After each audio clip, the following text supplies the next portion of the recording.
gravar agora a aula sobre oscilações amortecidas, Física 2. Então nós inicialmente modelamos o fenômeno como um movimento harmônico simples, onde nós vimos que eu tinha apenas a força restauradora, que iria restaurar o movimento, e nós conseguimos chegar lá na equação diferencial que modelava aquele fenômeno. Então, com isso a gente obteve lá a equação da posição em função do tempo, e vimos lá que eu tinha uma frequência angular natural que me relacionava àquele fenômeno.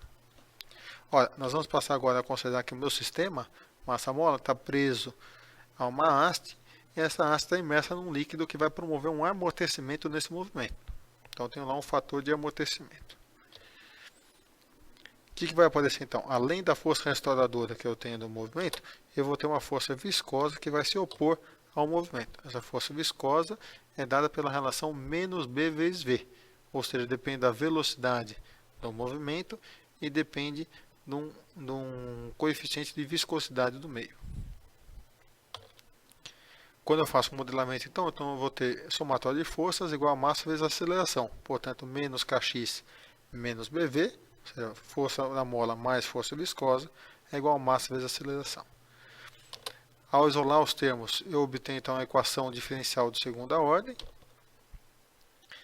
E observe que eu tenho aqui a relação K sobre M, onde eu vou poder obter a partir do ômega zero, a frequência angular natural.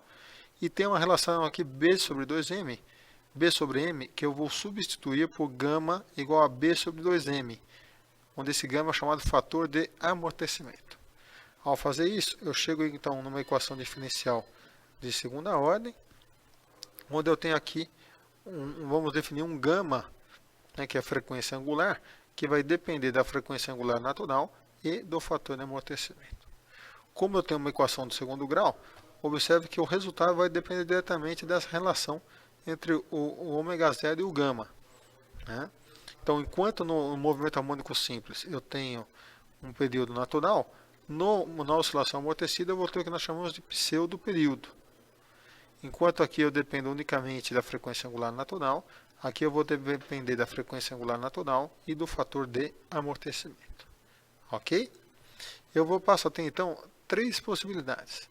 Ou vou ter uma oscilação super amortecida, que é quando o gama for maior do que o ômega zero. Então, nesse caso, a solução que eu vou ter de x de t, da posição em função do tempo, é dada por esta equação. Observe que aqui eu nem chego a oscilar, mas eu demoro um bom tempo até que ele retorne para a posição nula. Um sistema de aplicação desse tipo é aquele sistema onde eu tenho um braço articulado, preso a uma mola com amortecimento, onde aquele braço, ao ser distendido e ser solto, ele vai retornar para a sua posição inicial, sem oscilar, mas vai demorar um tempo para fazer esse retorno.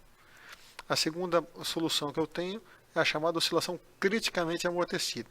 Ele também não oscila, só retorna rapidamente para a sua posição de equilíbrio. É o caso quando o gama é igual ao ômega zero, ou seja, fator de amortecimento igual à frequência angular natural.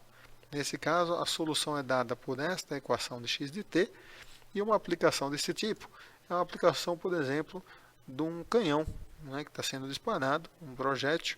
Então eu quero que ao realizar o disparo ele vai sofrer uma oscilação, e eu quero que aquela estrutura praticamente não oscile, que não seja transmitido para a estrutura nenhuma oscilação. Então tem que ter um sistema de amortecimento aí muito forte.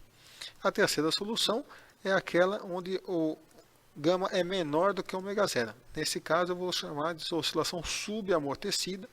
Eu vou ver que a amplitude vai caindo em função do tempo, e eu vou tendo então oscilações.